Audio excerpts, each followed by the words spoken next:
You grew up in the Ozone Park area? More towards the East New York area, but Ozone Park, yeah, it was the beginning. East New York, Pennsylvania Avenue, that area? A little closer in, it's called City Line Crescent, Liberty, Autumn, Lincoln, that part of East New York. Okay, you're basically on the border with Queens, and you're on the Brooklyn side of that border. Yeah, absolutely. So you grew up there at the age of 4. So schooling, from what it sounds like, you never really had a chance for education. Like that was that something that you wanted, or you feel that life forced you out of? I never missed it. I went every day. I didn't have a problem with school. After a while with the fights and all the trouble I was getting in, I was put into special classes, but because of my grades, it was a little different. It was like I could go to class and I could get the proper education, but if I got into fights or any trouble, they couldn't suspend me. They couldn't throw me out because I was considered, a problem child. But I passed all their tests and everything they tried to give me to say that I was crazy or I belonged in special programs. So they couldn't do that to me. So I had like a resource room, it was called, and I'd have to go to that once a day and check in with them. And then I would go to my classes. I even did a semester of college. I was very much into school. I wanted to learn. I had a lot of mentors growing up in certain areas, and even a lot of street guys, a lot of made guys would tell me, listen, get 2 educations. Go to school, learn everything you can there, and learn everything you can on the streets, because there was a lot of people that see me at a young age that knew this is what I was about, the street life. I wasn't faking it. I wasn't a wannabe. I was in there. I was doing it. I was doing dirt. I was putting my work in.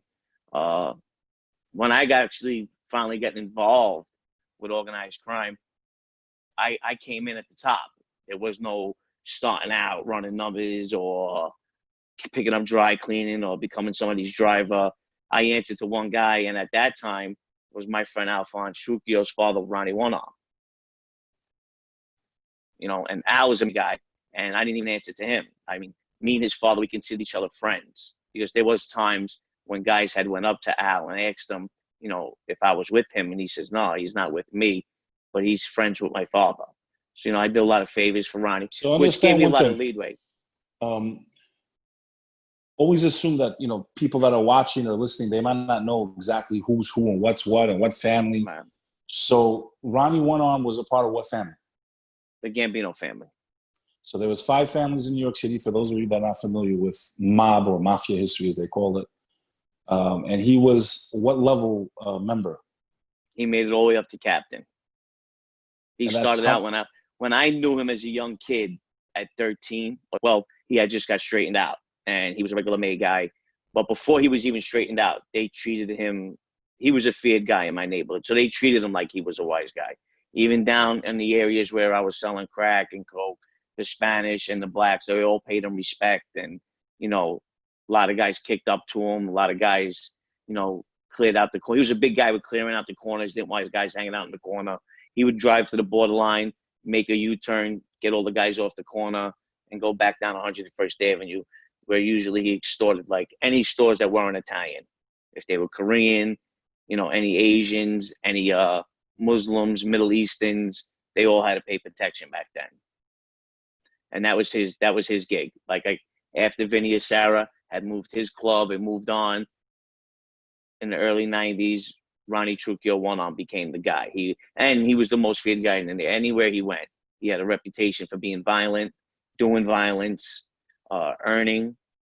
And those are the guys I wanted to be like. And like I said, on Gene's show, I looked at John as like a mentor, even though we weren't on the same side, because at one point, we were against Howard Beach and the Gottis and those guys, even before I hooked up with Ronnie and them.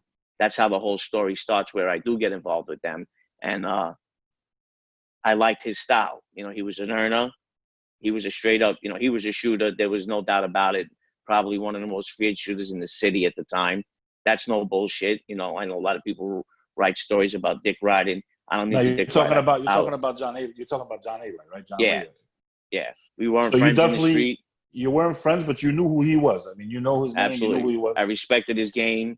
I knew him as a kid, because going back even before that, him and Ronnie One Arm were best friends at the time, before Ronnie got made. John was Albanian, Ronnie was Italian. So I'm pretty sure if John was Albanian at the time. If he was Italian, excuse me, they probably would have got made at the same time. So what happens is when a guy's hanging around another guy that's an earner and a street guy, and that guy gets made, usually the guys he's hanging around get put with other crews. And at that point, A-Light got put with the Gottis. So now he's hanging around the Gottis, and Ronnie's a little bit older than A-Light, and A-Light's a little bit older than me. So they used to have a bar called P&M Pub that was on 101st Avenue in Ozone Park. It was a crazy place. Like people used to cross the street when they used to walk by. It was just someone was always getting shot, stabbed, beat up. It was a bad place. Between Ronnie and A-Light, it was a duo that you never wanted to mess with. These guys were out of control. You know what I mean? And like I said, me and A-Light weren't friends in the street. I respected his game. He was ahead of his time and old school at the same time. He was doing things that guys were doing 30 years before him that guys weren't doing in his era, walking up to people in broad daylight and shooting them. But like I said, I'm not, one here, like people posting things about dick ride and things. I just tell the truth. I was in the drug game. I was shaking people down. I was in the extortion game, and he was one of the guys. And I was a type of guy that wasn't going to get chased out of his neighborhood. So if it ever came down to it, it would have been me or him. And most likely it probably would have been me because he had more practice at it. He was more cunning. Guys had sat on him. Guys had set him up. He outwitted them. And, so it would have probably been harder for me because he was much more seasoned than I was. I talk about on one of the shows, I had to sit down with him in Atlantic City when I was young. And, I had a shooter with me. I brought a guy with me with the ratchet. I didn't want to, go alone. I didn't know if he was going to have guys. And it was an old beef over one of my ex-brother-in-laws. And it was just the craziest thing. He had me sending for made guys and captains. And I never heard a guy talk like that wasn't made. And this is like the first time I really had any interactions with him. And he's like, send for this guy, send for that guy. Tell this guy I want to see them. And everybody he named was a made guy. And I'm like, this guy's nuts. I'm not going to go talk to a made guy, tell a guy that this guy wants to see him. Those things didn't happen like that back then when I first came up. Nowadays, it's all watered down. It doesn't even matter. After a while, sit-downs is when you go meet people to discuss a problem or a business venture. And I was eventually going for sit-downs with guys that would sit on committees and skippers and things that I should have never have done because I wasn't a made guy and I really wasn't involved in that yet. So at 18, I'm running with this crazy crew from 88 Park. That was like one of the last crews in Ozone Park that tried to keep the neighborhood nice. And that's where the Ruggianos come in, because that was Fat Andy's park, which his son, Albert at the time, Anthony's older brother, ran that park.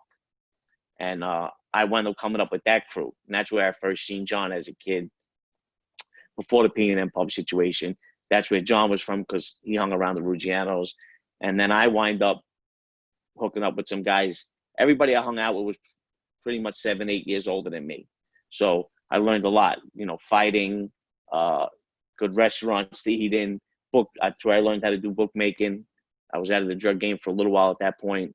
We had a big crew, and Howard Beach hated us because we were the street guys that hung around their uncles and fathers and cousins, and we were with those guys because the office that I worked for was a Nicky Carrazzo office. And those guys loved us because we were just regular street guys. We weren't born into the life, you know what I mean? We were just, like I said, hanging in the streets. And we would fight with Howard Beach constantly, the Gottis, the Gambinos. And one time it got really, really bad. A lot of guys from Howard Beach came down. There was a lot more than them than us. They got hurt really bad. But why were you guys fighting? I mean, aren't you guys all working together? Like, I've interviewed other former gangsters and mafia people. They said that basically the families would get along for the most part, work together, do business. I mean, so what was the beef? I don't understand. Why were you guys having so much hostility? Wasn't that bad for business? Well, like in Ozone Park, there was all 5 families between Ozone Park and Howard Beach. And there was never such thing called territory. Like, you can have a guy, right? And he's got the power to open up a strip club. Now, my guy has the girls. Your guy doesn't. So now they come together and they form a partnership. He's going to open the club and I'm going to provide the girls. But I'm with a Gambino and you're with a Banano. So now it doesn't go by territory where the club is, where it's located. In that life, it goes, who's with who? what drug dealers with what wise guy, what bookmakers with what wise guy, what gambling joints with what wise guy. It was never territories like how they show you movies. This area, part of Brooklyn is mine. This part, it was never like that. It was always what guys were with who, what gamblers, what guys were good cheats, what guys that could bring guys to card games, good extortion guys, guys that borrowed money. So like that is how marriages were formed between the Gambinos and the Bananos. You would have the club, I would have the girls. I was with the Gambinos, you with the Bananos. I'd have to bring my guy in, you'd have to bring your guy in. They'd be introduced, and that's where a partnership would start. But back in the day, Ozone Park and Howard Beach, like the oldest feud, went back probably 2 generations before me.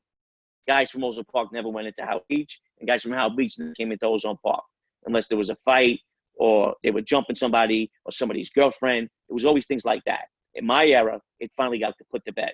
We got into a real bad fight one night. A lot of their guys got hurt. And John Gotti's youngest brother, Peter Gotti, he was like the leader of all of them. And he winds up asking for one of the guys that ran the office with me. He worked for Nicky. He was a regular street guy, not a Howard Beach guy or in the life in that sense. And we wind up going down to his Uncle Richie's club on 101st Avenue, which is around the corner from the Bergen, his father's old club. And me and him go down there to represent Ozone Park. And we sit down with him, and he was like, listen, this has all got to stop. We're all Italian. We're all, same neighborhood, the same guys. If you're not related, but you're around my uncles and, fathers and, things like that, we shouldn't be doing this. All we're doing is hurting each other. And at 18, that's, back in the early 90s, where the Howard Beach and Ozone Park relationship formed. And then there was no more problems between Ozone Park and Howard Beach.